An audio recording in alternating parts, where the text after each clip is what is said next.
अस्सलाम वालेकुम।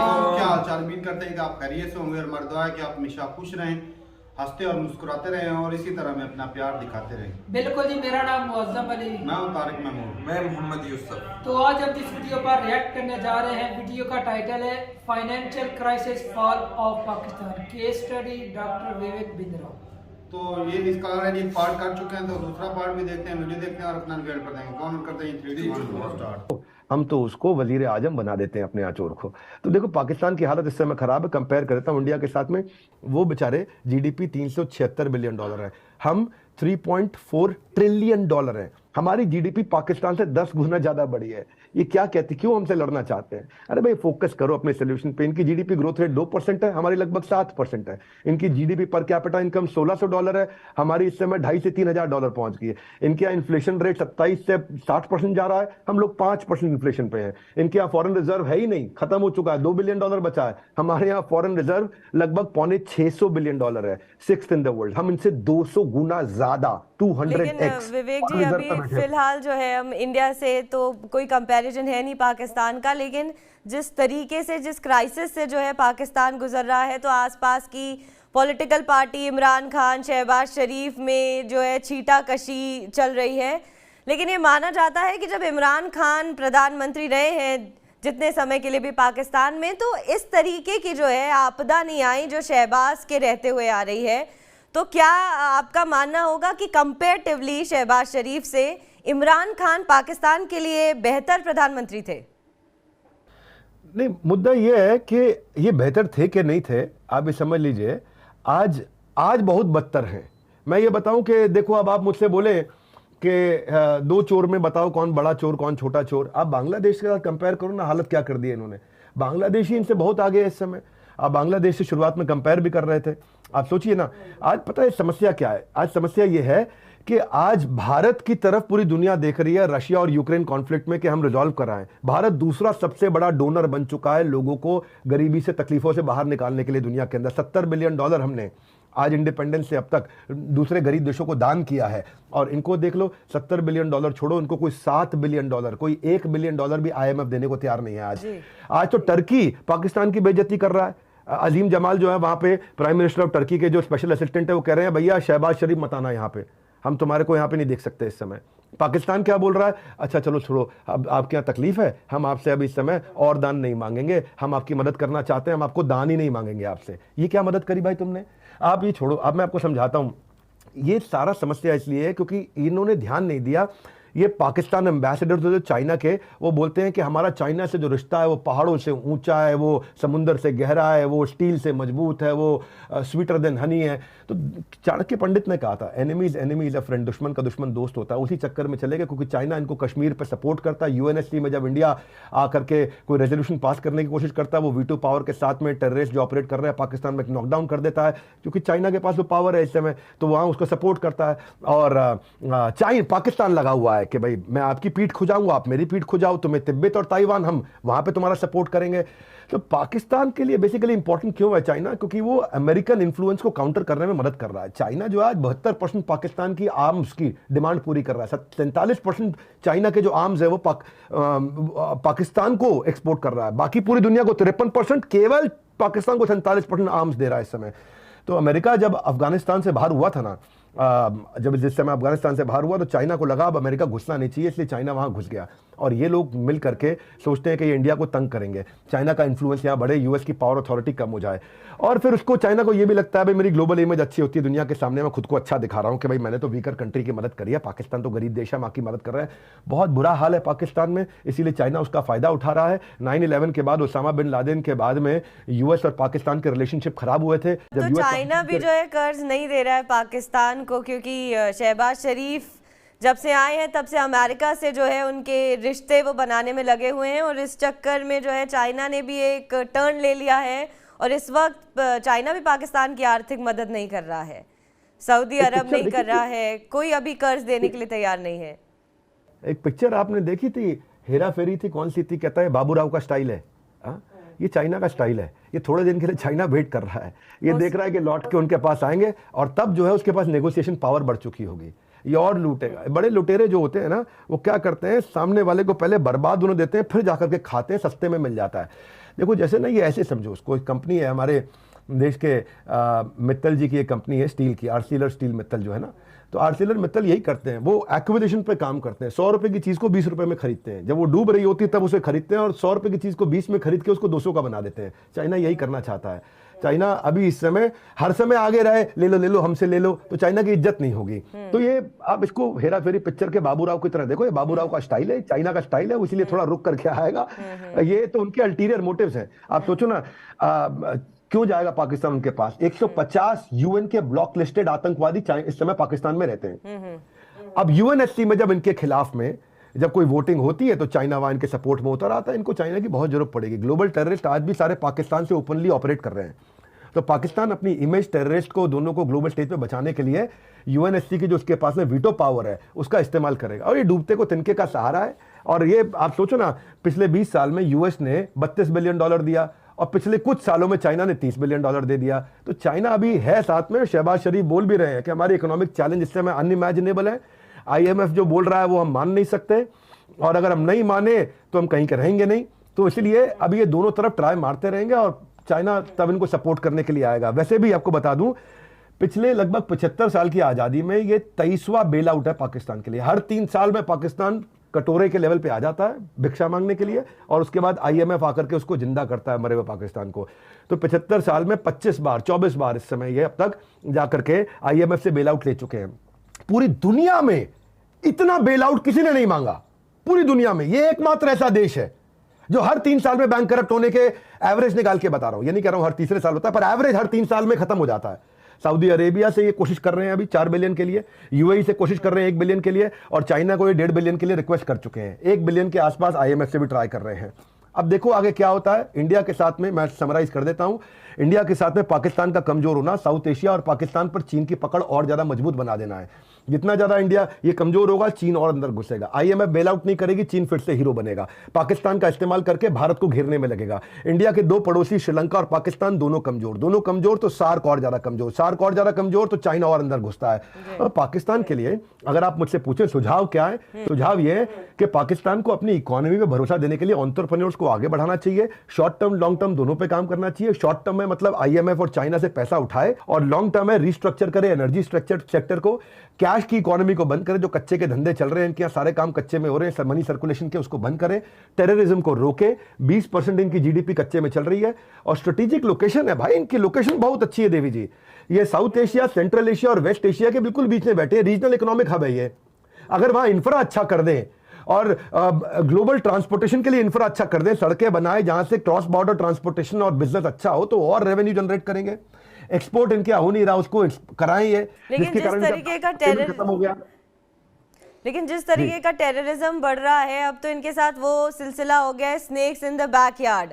तो जो है TTP से लेके सारे इनके उल्टे हो चुके हैं। तो इस दौर पे ना तो कोई बड़ी कंपनियां पाकिस्तान में इन्वेस्ट करना चाहती हैं, ना अगर आप खिलाड़ियों की बात करें तो वो पाकिस्तान में जाके खेलना चाहते हैं। तो ये भी एक जो है बहुत बड़ा डार्क साइड है पाकिस्तान का, कि अगर वो चाहें भी तो जो निवेशक हैं वो आने से कतराएंगे जिस तरीके का। बिल्कुल नहीं आएंगे दिव्या, आपने बिल्कुल ठीक बोला। इस सब ना लीडरशिप पर डिपेंड करता है।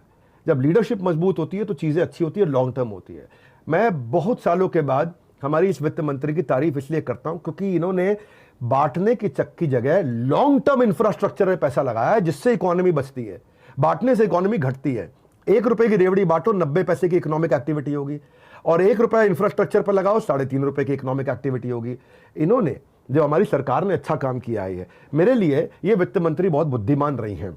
मैं चाहे वो किसी भी पॉलिटिकल पार्टी की होती, आज ये कांग्रेस की होती तो भी इनकी तारीफ करता, आम आदमी पार्टी की होती तो भी करता, बीजेपी की है तो भी करता। तो जब आपने वित्त मंत्री का जिक्र कर दिया तो मैं चाहूंगी कि आपके जवाब के साथ जो है आप बजट पर भी जो है कुछ अपना बता दें जनता को कि इस बजट लेट हो गया, लेकिन फिर भी आपने पूछा है। बजट पे मैंने काफी चर्चा आपने वित्त मंत्री का जिक्र किया, तो फिर मुझे लगता है कि बजट पे अगर आप कुछ अपना बता दें तो देखो। आप ऐसे समझो 4.5 लाख करोड़ से 5 लाख करोड़ से 7 लाख करोड़, 7 से 10-12 लाख करोड़ इस समय इन्होंने जो इंफ्रा पे इन्वेस्टमेंट बढ़ाया है। इंफ्रा पे इन्वेस्टमेंट बहुत जरूरी होता है, वही हमारी इकोनॉमिक एक्टिविटीज को पुश देता है। आप सोचो 25 किलोमीटर की छोटी सी नोएडा एक्सप्रेसवे है, उसके कारण 1 लाख मकान बन गए, उसके कारण 25,000 ऑफिस बन गए, उसके कारण मॉल्स बन गए, उसके कारण कितनी इकोनॉमिक एक्टिविटी हुई। तो इंफ्रास्ट्रक्चर में पैसा लगाना ये लॉन्ग टर्म में बहुत बेनिफिट देता है। इस सरकार ने अपनी कमाई को भी बढ़ाया है, 10 लाख करोड़ से लगभग 13 लाख करोड़ का टैक्स कलेक्शन भी इन्होंने किया है। और इन्होंने सबसे डिफिकल्ट समय में जब आस पास में सबका हो गया था हाल बेहाल, हमारी अभी भी मजबूती से चल रही है चाल। उसका कारण यही है कि डिसीजन उन्होंने लॉन्ग टर्म लिए हैं, शॉर्ट टर्म नहीं लिए हैं। और कुछ कमियां तो सारे बजट में रहती हैं, एक बजट कोई संपूर्ण परिपूर्ण तो होता नहीं, ये भी परिपूर्ण नहीं है। लेकिन मैं जब ये एंटरप्रेन्योरशिप को इंफ्रास्ट्रक्चर में पैसा लगाते तो मुझे लगता है ये लॉन्ग टर्म चलेगा। ये अमृतकाल वाला बजट वास्तव में था, तो मैं इस बजट को हमेशा आसानी से 8 नंबर देता हूं 10 में से।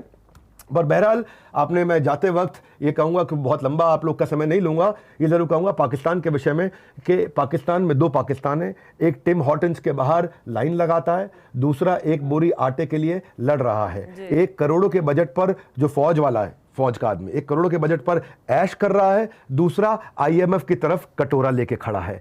एक तरफ इनके यहाँ 4 सूबे हैं, एक तरफ सूबा आजाद होने की कोशिश कर रहा है, दूसरा जम्मू कश्मीर के लिए छाती पीट रहा है। एक पाकिस्तान भूख से मर रहा है, दूसरा पाकिस्तान एटमी पावर की शान बघार रहा है। तो वहां 2 पाकिस्तान है। यहाँ पे बहुत बहुत डुप्लीशियस हो चुका है इस समय देश, लीडरशिप की बहुत कमजोरी है। इसलिए मैं कहूंगा ये वो मछली है जो पूरे तालाब को गंदा कर रही है, और वही मछली इस समय पाकिस्तान है जिसके बारे में अमेरिका ने बोला है कि इंटरनेशनल माइग्रेन है। अब जिसको ये फोन करते हैं उसको लगता है पैसे मांगेगा। ऐसा होता है जब कहीं रिश्तेदार भी दूर कर लेते हैं सारे रिश्ते, जब समझ में आता सामने वाला तकलीफ में है, इसका फोन आया पैसा मांगेगा। दोस्त भी जब नौकरी चली जाती है लगता है इसका फोन आया पैसा मांगेगा, फोन उठाना बंद कर देते हैं। इसी तरह दुनिया ने इनका फोन उठाना बंद कर दिया। मैं यही कहूंगा कि इनको लॉन्ग टर्म सोल्यूशंस पे काम करना चाहिए। धन्यवाद। डॉक्टर विवेक बिंद्रा, बहुत बहुत धन्यवाद आपका TV9 भारतवर्ष से बात करने का और तमाम तरीके की क्लैरिटी पाकिस्तान के लिए देने के लिए शुक्रिया। Thank you very much. अगर कोई वैसे आम बंदा सुने तो वो कहेगा भाई साहब कैसी हमारी बेइज्जती कर रहा है, लेकिन जो बातें उन्होंने की वो बिल्कुल सही कर रही थी। सारी बातें हकीकत पर मबनी भाई साहब। तो ये एक और किसी एक बात से इख्तिलाफ नहीं कर सकते। सही बात है। और जिस तरह भाई उन्होंने एक सवाल जो है थोड़ा सा स्किप भी कर दिया, समझो कि इमरान खान का दौर अच्छा था या शहबाज शरीफ का दौर अच्छा है। उन्होंने ना इस बात को ऐसे ही खत्म किया कि चोर हैं दोनों। हाँ, किसको क्रेडिट दूं कि कौन बड़ा और कौन छोटा। सही बात। लुटेरे हैं भाई दोनों। हाँ, लेकिन अगर इमरान खान के दौर में, हालांकि कोरोना काल था भाई, सब इकोनॉमी इंडिया की भी गिरी थी, लेकिन उस वक्त पाकिस्तान की इकोनॉमी 3-4% जो है वो उस वक्त भी ग्रो हो रही थी। हाँ। लेकिन ये भी तो है ना कि इमरान खान साहब ने वो जो बर्डन बढ़ा कर गए शहबाज शरीफ की, तो उससे चीखें निकल गई। असल में चीखें निकलवाने वाले तो खान साहब थे। उस वक्त 22 बिलियन जो था रिजर्व था। हाँ, ये बात भी 22 बिलियन जो रिजर्व था। बिल्कुल भाई। अभी जो है वो 3 बिलियन से भी कम रह वो गया। थोड़ा सा हिस्सा बाजवा साहब ने भी लेना था भाई साहब। नहीं, बाजवा साहब ने इधर से कैसे लेना? बाजवा साहब से पहले जो आते थे वही लेता था। रिजर्व से कौन देता है किसी को पैसा? तो पता ही नहीं चलता रिजर्व फिर कैसे धीरे धीरे जब धीरे धीरे धीरे धीरे जब हिसाबदार आया था ना फटा, तब भी शुरू हो गया। ऐसी इसमें भी कोई शक आते ही देख लो। मिर्जा इस्माइल के दौर के अंदर फिर भी कुछ ना कुछ रिजर्व था हमारा। हाँ, बिल्कुल ऐसी लेकिन बात। जब वो आया ना उसने पता नहीं रिजर्व का क्या कर दिया, समझ हमें भी नहीं लग रही और समझ उसको भी नहीं लग रही कि वो चला नहीं, गया। उसको तो बड़ी आते ही समझ है। डॉलर को ऐसे कंट्रोल किया, 6-7 रुपए अचानक से धड़म से डॉलर की वैल्यू कम हो गई। उसी पंगे में ही ना ये सारे का सारा खत्म हुआ है। वो जो आर्टिफिशियली इसको कंट्रोल करते हैं ना डॉलर को, उसी वजह से तो भाई साहब ज्यादा नुकसान हो जाता है, ज्यादा नुकसान हो जाता है। और देख लें कि भाई पाकिस्तान के ना वो जिस तरह की लोकेशन है कि सही बात है, अगर ये दूसरे कंट्री के साथ रिलेशन अच्छे कर लें, इंडिया जो जितना बड़ा किसी और कंट्री के साथ रिलेशन अच्छे करने की हमें बिल्कुल जरूरत नहीं सिवाय इंडिया के। सिर्फ अपने पड़ोस में इंडिया से ताल्लुकात बेहतर करने। इंडिया से रिलेशन अच्छे होंगे तो भाई साहब दिन दुगनी रात चुगनी, क्योंकि ज्यादा एक्सपोर्ट जो है इधर से ही जाएगी। जो एशियन यार चाइना वाले क्या कर रहे हैं? वो यही कर रहे हैं, इंफ्रास्ट्रक्चर हमारा वो ठीक कर रहे हैं, लेकिन पता है भी हमने फायदा ज्यादा पाकिस्तान की जियो स्ट्रेटेजिक लोकेशन से ले रहे हैं। हमें नहीं पता चल रहा भी हमारी सी-पैक क्यों बनाया है उन्होंने, सी-पैक क्यों बनाया? भाई साहब पता है, इनको पता है, कायदे में पहले आते दिन नहीं पता था हमारी लोकेशन ऐसी है, हमको पता है पैसे। तो फिर उसका क्यों नहीं फायदा उठाते? क्यों आज अमेरिका हमें क्यों डॉलर पैसे देता है? सिर्फ हमारी लोकेशन की वजह से। और अमेरिका को क्या है, वो एशियन कंट्री अफगानिस्तान में हमला करने के लिए फिर भी जरूरत होती है पाकिस्तान की, क्योंकि ईरान तो उसको मुंह नहीं लगाता। ईरान को तो उन्होंने भाई साहब ब्लैक में डाला हुआ है। हाँ तो फिर तो ये भाई लोकेशन की वजह से बहुत ज़्यादा फायदा उठाया जा सकता है, लेकिन पाकिस्तान की जो हमेशा से ना 1947 से लेकर आज तक शॉर्टकट जो है ना, ये शॉर्टकट ढूंढते हैं, ये अपना नुकसान जो है लंबे अरसे के लिए अपना नुकसान कर लेते हैं और शॉर्ट टर्म में ये फायदा ले लेते हैं। तो इनकी सबसे बड़ा जो ब्लंडर ना वो यही है। शुरुआत से देख लें कि अमेरिका से पैसे लिए, अफगानिस्तान के साथ वो देख लें, हमारे नज़दीक कौन है जी, रशिया, उसको दुश्मन बनाया, अफगानिस्तान को अपना दुश्मन बनाया, इंडिया को अपना दुश्मन बनाया। ईरान कौन सा नहीं है आपका दुश्मन? नहीं, ईरान के साथ इतनी भी दुश्मनी नहीं है जितनी। साहब उधर चले जाए ना, आपको पता चल जाएगा उनकी जनता हमारे को ऊपर कितनी भड़कती है। वो उसके साथ ये भी तो देखो, इतने भी हालात खराब कोई नहीं है। एक आधा मामला होगा, लेकिन खराब इतने नहीं। पाकिस्तानी जाते हैं। ज्यादातर हालात खराब तो भाई साहब हमारे जो है ना वो अफगानिस्तान, सवारियों पर पता है कितने जाते हैं पाकिस्तान से? हर साल कितने शिया लोग जाते हैं? भाई हैं। शिया को बस बख्श अरे तो वो हैं तो पाकिस्तानी ना, नहीं, शिया को पासपोर्ट तो ज्यादातर उनका- है जो लोग उधर के शिया को ज्यादातर पसंद वो है। बात मैं नहीं अगर कर आप रहा। बोले ना सुन्नी तो आपके भाई वो साहब जाते तो बात पाकिस्तान से ही है ना, पाकिस्तानी लोग होते हैं। देखो यात्री के दौरान ही मतलब कि आप महफूज है, उसके बाद आप तो तो नहीं। उधर फिर करने क्या जाना है? यात्री जो है जो मकसद है वही उसके पूरा लिए करने जाना है भाई। और उधर हमने थोड़ी जॉब करने जाना है। हाँ।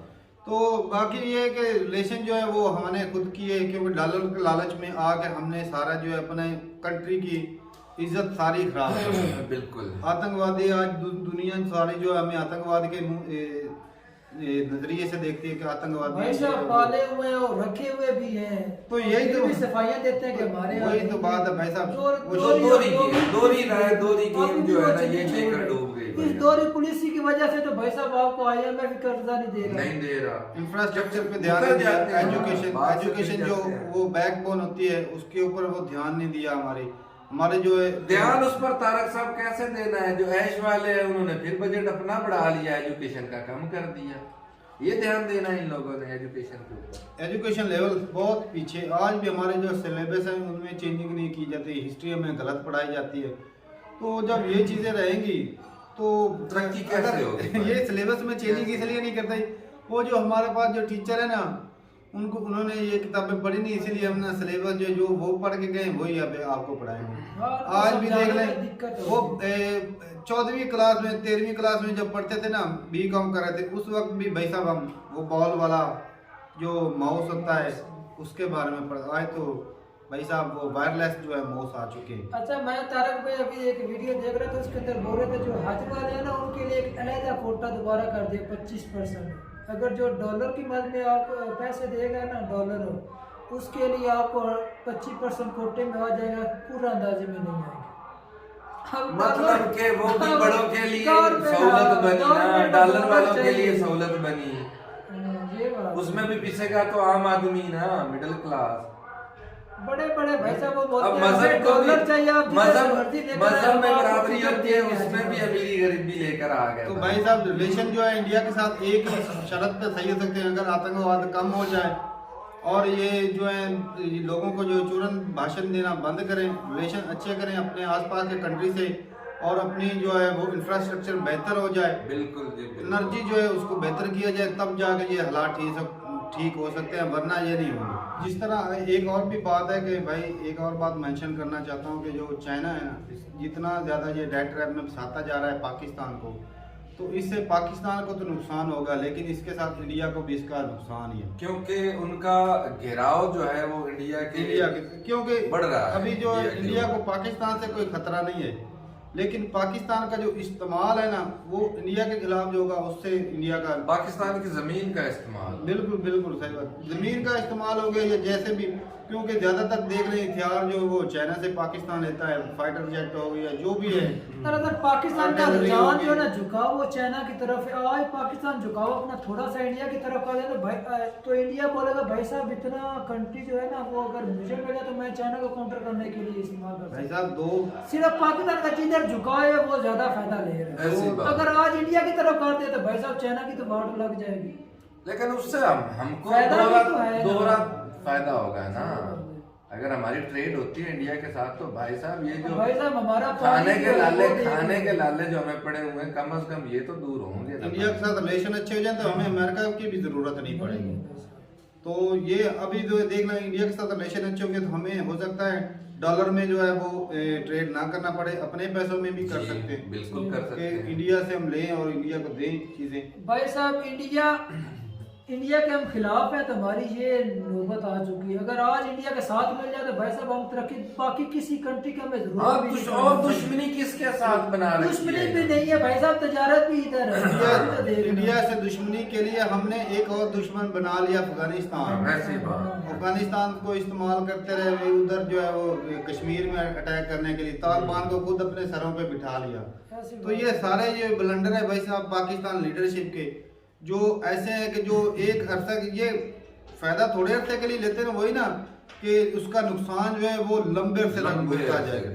तो जो भी इन्होंने लोगों ने ब्लंडर खेले हैं वो भाई साहब मैं कहता हूँ 100 साल तक भी खत्म ना हो। यार तो ये भाई ये बात इंडिया वालों को हुक्मरान अच्छे मिल गए, हमें वैसा हुक्मरान ही नहीं अच्छे मिले। हमारा तो रोना आ जाकर हुक्मरानों की वजह से बनता, क्योंकि पुलिस या मर्तब उन्होंने करनी होती है, उन्होंने कंट्री को चलाना होता है। वही ना खुद ठीक हो पाकिस्तान में कानून की वैल्यू ही नहीं भाई। इमरान खान है, उसके ऊपर अगर कोई केस चलता तो उसको पकड़ नहीं सकते। वो जी कह रहा था जेल भरो, जो है वो तरीश चला रहा है, जेल भरो, और उसके लिए खुद वो जो है वो खुद जेल जाना नहीं चाहता और अवाम को कहता है जेल में जाओ। वो अपने बीवी हम भी बच्चे नहीं छोड़ जाना के चाहते भाई साहब। तो कौन जाए भाई? ना मुझे उसका अगर कोई बोले वजीर जा रहा है, कोई भी नहीं उसका अगर भाई मुझे कोई बोले जेल में जाओ, मैं क्यों जाऊं भाई? अपने बीवी बच्चे छोड़ के, काम सारे छोड़ के क्यों जाऊं? वेले बंदे होंगे जो जिनको 2 वक्त का खाना नहीं मिलता हो, वो जो आटे के लिए लड़ रहे हैं वो जाए भाई जेल में। सही बात है, सारे जाए फ्री में उधर खाना तो मिलता है, बाकी उनकी फैमिलियों का क्या बनेगा? एक वो बंदा जेल में चले है, जाएं। वही तो बात कर रहा हूँ भाई साहब। यही तो शर्त रख रहा हूँ कि एक बंदा जेल में जाए, अपने बीवी बच्चों के साथ में लेकर जाए। ऐसा ना हो कि आप जेल में जाके बैठ के उधर खाना मिल जाएगा और बीवी बच्चे पीछे भूखे मर जाए। तो सब सारी फैमिली को लेकर जाए, ये अच्छी बात। वो कहते हैं ना ये बड़ी अच्छी बात कही। तो ठीक है भाई साहब, ये ना रिलेशन जो है वो पाकिस्तान को इंडिया के साथ सही करना चाहिए। और डॉक्टर साहब ने एक बात बोली, शॉर्ट टर्म में कर्जा लो और लॉन्ग टर्म में इसको इन्वेस्ट करो। इंफ्रास्ट्रक्चर थोड़ी सी तकलीफ जरूर होगी, तकलीफ वो ना दवा हालात पैदा होंगे, वो दवा जितनी कड़वी होती है ना उतना ही उसका ज्यादा फायदा होता है। कुछ सालों के बाद ना भाई साहब वो आपकी ये तकलीफें जो आप बर्दाश्त करोगे ना वो रंग लाएंगे। लेकिन एक भी और भी बात है मौसम, इसके पीछे एक और मकसद ये है कि जब हमारे यहाँ के भाई, क्योंकि हमारे यहाँ जो भी लीडर्स आते हैं उनकी पता ही नहीं होता कि वो साल भी पूरा करेगा या नहीं करेगा। तो इसलिए वो जी दुनिया की नजरों में हीरो बनने के लिए वो शॉर्ट टर्म जो है वो गेम खेलता है। वो जो थोड़े अरसे में उसी वक्त जो फायदा देता है वो, लेकिन अपनी पाकिस्तानी अवाम को भी चूरन देना होता है। यही हमारा सच्चा है और यही हमें सही रास्ते पर। वही तो भाई बात कर रहा हूँ, उसका लंबे अरसे के लिए फायदा नहीं देखते। अगर ये लंबे अरसे के लिए फायदा देखते तो डैम बनाते। बिजली की कमी है पाकिस्तान को, हर साल पानी में डूब जाता है।